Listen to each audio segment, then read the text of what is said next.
Miles of wonderful trails, brisk walks on local beaches and cycling the Connemara Greenway. Cozy up with dinner in the pub or enjoy a book or board game in front of an open log fire. Surround yourself with space this autumn and book now at ballinahinchcastle.com. Into sports. 20 yards out, Ursa shoot, don't shoot! Oh, what a goal from Fabinho! Wow! Then get into the all-new OTB Sports app. I think when he apologises to me, I probably will say hello to him, yeah. No. Videos, sports news, live scores, interviews. If Fabregas is going to come up to me in the street and give me some of the mouth that he would have given me on a football pitch, what would he do? He'd get a slap. Plus, exclusive content on the OTB Podcast Network. The biggest names in sports. Ready when you are. Search OTB Sports on your app store and download it now. Has your car insurance increased this year? Stop. Don't pay it until you call Sheridan Insurances. Our friendly team of experts are here to speak to you and understand your needs. We search over 15 insurers to get you the best insurance policy, leaving you more time and money to enjoy the important things in life. Shop local. Call Sheridan Insurances today. Sheridan Insurances Limited is regulated by the Central Bank of Ireland. Football on Off the Ball. With Paddy Power. A more electric team-up than Salah and Mane. Gamble responsibly. cwe.net. Now then, you're very welcome back. Stephen Kenny took charge of his first Republic of Ireland training session this morning. They'll train again tomorrow before flying out to Bulgaria, his first match in charge on Thursday. In the meantime, this evening, there is this much anticipated FAI EGM. Nathan Murphy is over in Abbottstown. Good evening. Good evening, Joe. What fun and games lie ahead this evening? Yeah, nights like this always strike fear into the hearts of anybody who covers Irish football. I'm not of an age that I remember the night of the long knives that went on for I think a dozen hours and was in the very early hours of the morning before eventually Joe Delaney and Louis Kilcoyne were got rid of, but it lives in infamy in Irish football, I think, in 1996. I was there the night Steve Staunton was fired in the Crown Plaza in Santry from 3 in the afternoon till 3 in the morning. Still quite bitter about it. I had a ticket for Arcade Fire in my back pocket who were playing in Dublin that night. Missed the gig. And eventually at about 2:30 in the morning, John Delaney emerged to announce what we all already knew was going to happen, that Steve Staunton was gone. The expectation is tonight shouldn't be quite like that. That what happened over the weekend in terms of the compromises that were made with term limits, that it should be an agreement. They should get the 2/3 majority they need at this EGM to essentially save the FAI, to avoid it moving into insolvency. But you never know until you know with the FAI. There's been so many twists and turns and there's been so much infighting over the last few weeks and months that there's always a worry that something may backfire. But if it does go through, it really would be a pretty seismic day, I guess, for Irish football. A new era potentially on and off the pitch. So that compromise you mentioned over the weekend there, the FAI, they announced that the government is also satisfied for council members with more than 10 years service. They can now stand for re-election as long as their term ends by 2022. Previously, they would have been out the door. Thanks very much. There's a term limit of 10 years. So they can now stand for re-election, and that's a change which will hopefully sway a few more voters. 206 members are eligible. They need a 2/3 majority. What's the run of the evening or the schedule? When does this get underway? It's now happening by underway. video. It's underway. It is, yeah. So it was due to start at 6 o'clock. I think it started about half an hour late. Okay. Obviously, like everything else now, the government restrictions mean that it is, by and large, a Zoom call, a pretty large Zoom call as well. So I hope and trust they're in charge of that so it doesn't drag on. Certain members of the board are here. Roy Barrett is here, the chairperson, Gary Owens, the interim CEO, the president, Jerry McEnany, and then you have the vast majority of delegates are calling in on Zoom. So it started pretty much an hour ago. The expectation was it might only take an hour and a half, 2 hours, all going well. Reading some of the insight from Dan MacDonald there seems to have been some questioning of the big story of the last few days, which again has been about Roy Barrett's appointment and how that came about, considering he wasn't on the initial shortlist, and conversations that were had with Bank of Ireland and who recommended him ahead of the restructuring of the bank loan. No write down in that bank loan. So he's been questioned about that. And listen, if this goes through, it'll give some immediate certainty of survival for the FAI. It won't answer all the questions around who continues to govern the FAI. I think they're going to last. And also, in the current climate economically, there's still going to be a lot of issues for the FAI going forward. Okay, they will have that government funding back, which is absolutely crucial. Well over 30 million coming their way from the FAI in terms of state aid. They've had their fundraising frozen for well over a year at this stage. So they need desperately to get access to that. And you would imagine that need has been re-emphasised to all the delegates tonight, that if they don't do this, well, God knows what happens to the FAI over the coming days and weeks. Yeah. And maybe that's almost the best summary of the situation. You get the distinct impression that there is still lots of rancour behind the scenes. There are misgivings in various quarters about Roy Barrett, Gary Owens and Niall Quinn, how they got into their positions and their intentions going forward. You get the impression many people are unhappy with the 6-and-6 board, with the term limits, all of this stuff. And yet ultimately it's, well, we've got to vote this through because frankly we just need the money and we'll sort out the mess after we get the money. So tonight they get the money and now they have to sort out the mess. Like, do we know, for instance, the intentions of Roy Barrett, Gary Owens, Niall Quinn in any concrete way regarding their futures in the association? Well, Niall Quinn has obviously been the most public and was talking over the weekend that once tonight is done, he will see what his role is. His job as deputy interim CEO is, I think his contract is up, so he'll have to decide. There's still the job of permanent CEO to be appointed. Gary Owens may well be in the running for that, so he may stay. Likewise, Roy Barrett, or he may look at the controversy that is there and suddenly very much finding himself as a public figure. One of the things that was said about Roy Barrett when he got the chairperson's role is that he was a very private man, obviously a successful businessman. That's obviously changed quite quickly. This is a very public role, and he's finding himself on the front of many papers every weekend. So he'll have to consider his position as well. So I think that is what will dominate after this. But as you say, it is just getting that deal done, though others would obviously question whether, you look at where the FAI is financially, their main source of income in terms of match revenue is gone for 2020. God knows how it's looking for 2021. They still have to pay off that Bank of Ireland loan, albeit guaranteed by UEFA. So it's not going to be smooth running. But even from talking to staff at the FAI, I think they feel that this will be at least some sort of a full stop, and they can start to plan for the future, even in terms of what the organisation looks like to the outside world. Maybe in times to come, in not too distant future, there may be no FAI. They may need to go for that rebrand like the Olympic Council of Ireland did, just in terms of attracting advertisers and attracting sponsorship.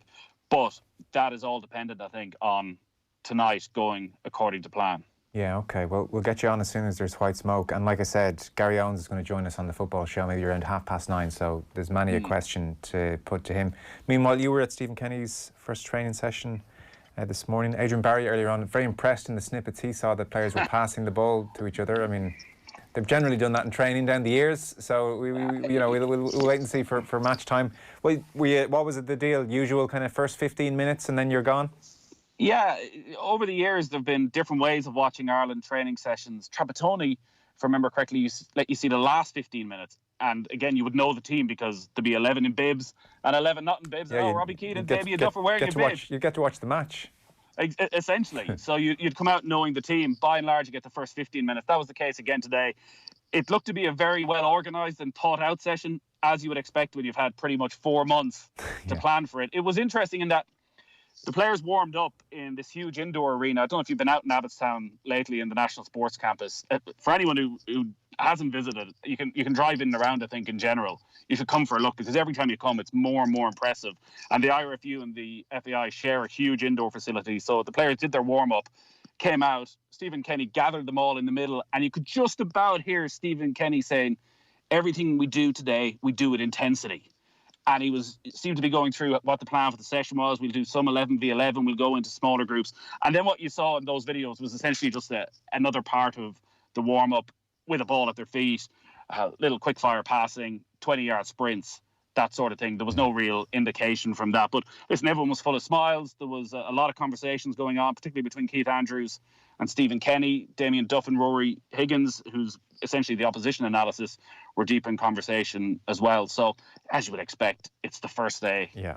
Everybody's got a smile on their face. Everybody wants to see exactly what's going to happen. And yeah, definite buzz around the place. I was out here yesterday for his first press conference, and you could sense the excitement from him that it was finally here, that he was getting to meet the players for the first time last night for a pretty intense week, I think, as well. The way Darren Randolph was talking today, I was asking were there any initiation ceremonies or a few songs, the usual thing you would get, and he was saying no, it was sort of a team meeting with Stephen Kenny outlining what his vision is and how he wants them to play. And listening to Darren Randolph and some of the other players today, it's very clear they know what Stephen Kenny wants. They're all talking about a more possession-based game, of not sitting back anymore and being well organised and trying to keep a team at bay. They were all talking, as Stephen Kenny has, pretty much word for word the way Stephen Kenny has for the last couple of years, of changing how we approach these games, of trying to get on the front foot early, which is music, I think, to all of our ears. As you said earlier, there's no guarantees in international football, but I think this is a good week to start. Bulgaria, an away trip, so there's added kudos if you can win away from home already. And Bulgaria, as we saw last October, like, there's no star player in this Bulgarian side that we're fearful of. You get a win there, you're at home against Finland, and I think they'll be confident of 4 points at least from these two games. Yeah.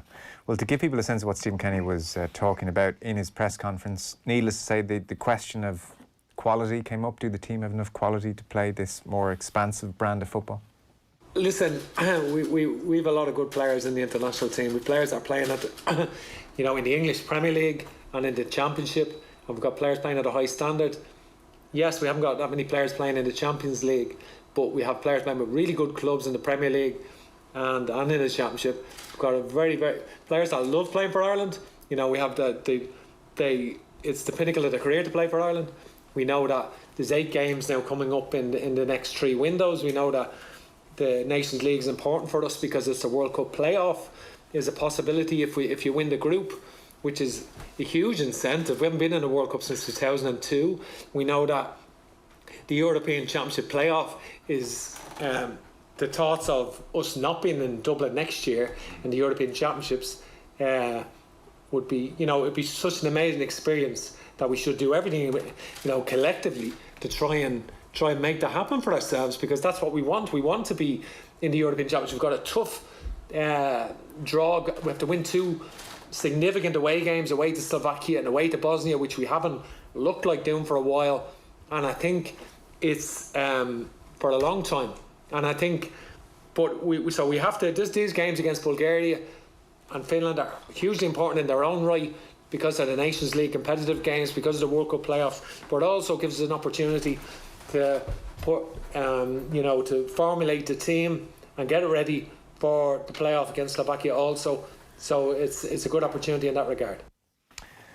Kenny Cunningham was on with yourself and Ger this morning, Nathan, on OTBAM. He reckons Matt Doherty will start ahead of Seamus Coleman, that Kenny will go with the flat back 4 and Doherty will get the nod. He was asked here about Doherty's move and whether he'll be Ireland's starting right back. It's certainly interesting move for Matt. He's been a tremendous servant to Wolves. Really, he's had a great 10 years there. Been in League One with them after moving from Bohemians, and I think credit to Mick McCarthy took him initially at Wolves and did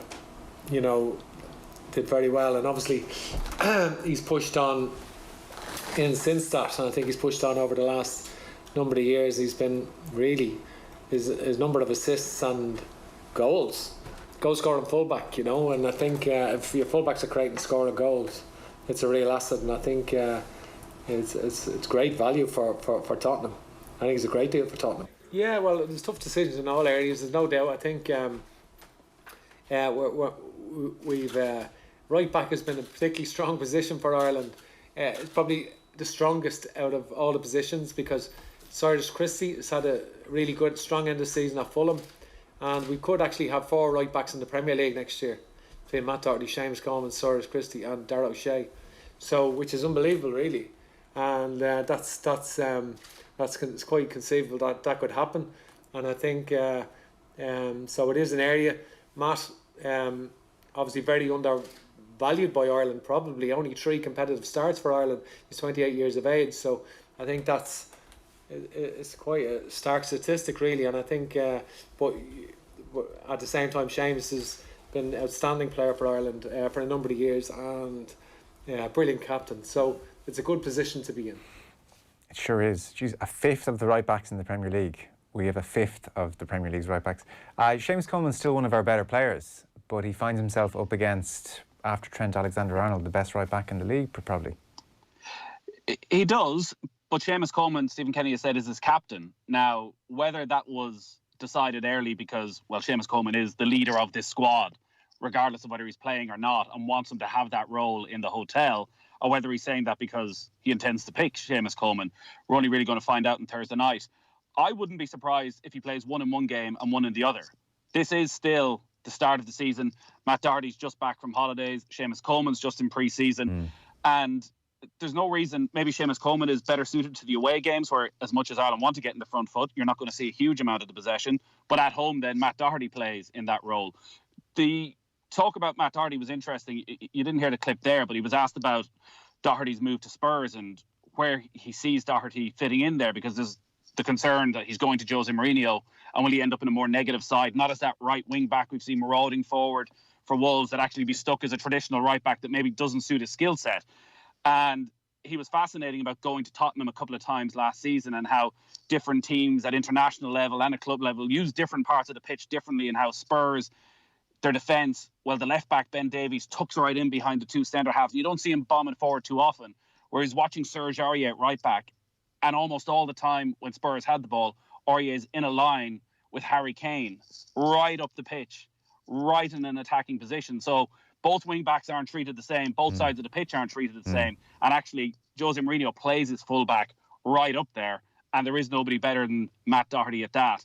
And it was probably his clearest answer, because he had obviously thought about this, and it's the one thing with Stephen Kenny, people are getting used to seeing him in public. And it was interesting listening to the paper review yesterday of, listen, we're very much in the midst of this, so no Stephen Kenny, that Tommy Conlon would say maybe the public haven't quite got to know Stephen Kenny as of yet. And probably when they watch him in public, at times he can come across maybe a little bit nervous, though I do think he's almost started to go down the Jim Gavin route of answering questions now. He kind of filibusters it and throws a lot of information at you. But when he's talking tactics, when he's comfortable, he's absolutely brilliant to listen to. And you get glimpses of that.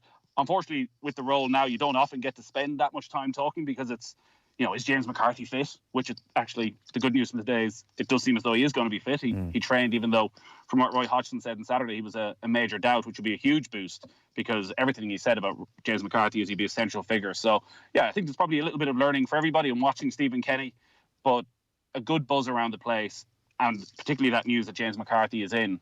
I think it'd be a huge fill for him if he can start both these matches. OK, very good. Shout if there's news from the EGM. Nathan Murphy is out of Abbottstown for the evening, where nothing is happening thus far. We'll take a short ad break. Brandon Driscoll on the way after 8 o'clock, by the way, on the rugby. Football on Off the Ball. With Paddy Power. More confident than United before a Europa League final. Gamble responsibly. See dunlewy.net. Screen Time with John Farty. Film critic David Thompson was once described